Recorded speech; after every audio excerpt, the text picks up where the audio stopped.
USA Radio News with Tim Berg.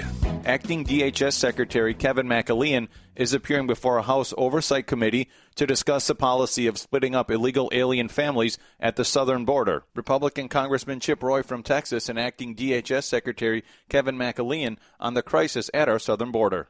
We have a crisis of national security, overstretched resources, endangerment of American citizens, endangerment of Texas communities, and endangerment of migrants along the journey at the hands of cartels, is it not? It's also a border security crisis. The truth is that dangerous cartels, particularly the Gulf cartels, Reynosa faction, the CDN of Los Zetas, and the Sinaloas, are massively profiting by moving people through Mexico to the United States, correct? Yes. Convicted sex offender and financier Jeffrey Epstein has been denied bail. He's awaiting trial on new charges in New York that he had sex with underage girls. Epstein is accused of sex trafficking dozens of girls in his Manhattan and Florida homes in the early 2000s. This is USA Radio News. The House passes legislation to gradually increase the federal minimum wage to $15 an hour. This bill honors the dignity of work, grows the economy, and upholds the bedrock idea of fairness in our country, that hard work deserves a decent wage.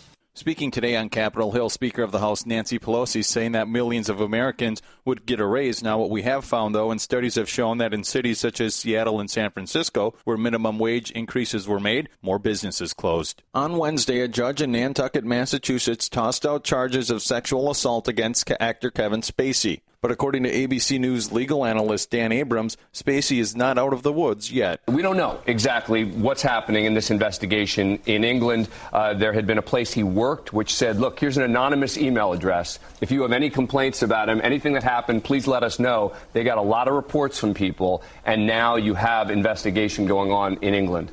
And you're listening to USA Radio News. Republican Senator from Kentucky Rand Paul objected Wednesday to an attempt to pass a unanimous consent bill regarding the bill for funding 9/11 first responders, arguing that passing such a long-term bill without offsetting the costs would contribute to our nation's debt. It has long been my feeling that we need to address our massive debt in this country. We have a $22 trillion debt. We're adding debt at about $1 trillion a year.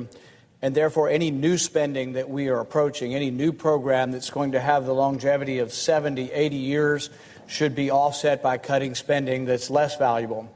We need to, at the very least, have this debate.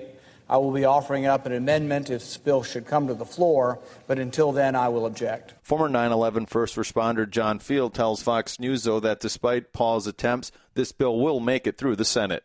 Mitch McConnell, he gave us his word, and he's been sincere about that, and we're confident when the bill goes on the floor for a straight up and down vote, Senator Lee and Senator Paul are going to lose, and any amendment they try to make, we have 73 co-sponsors. We have a 2/3 majority, and I don't think anything they have to offer holds water.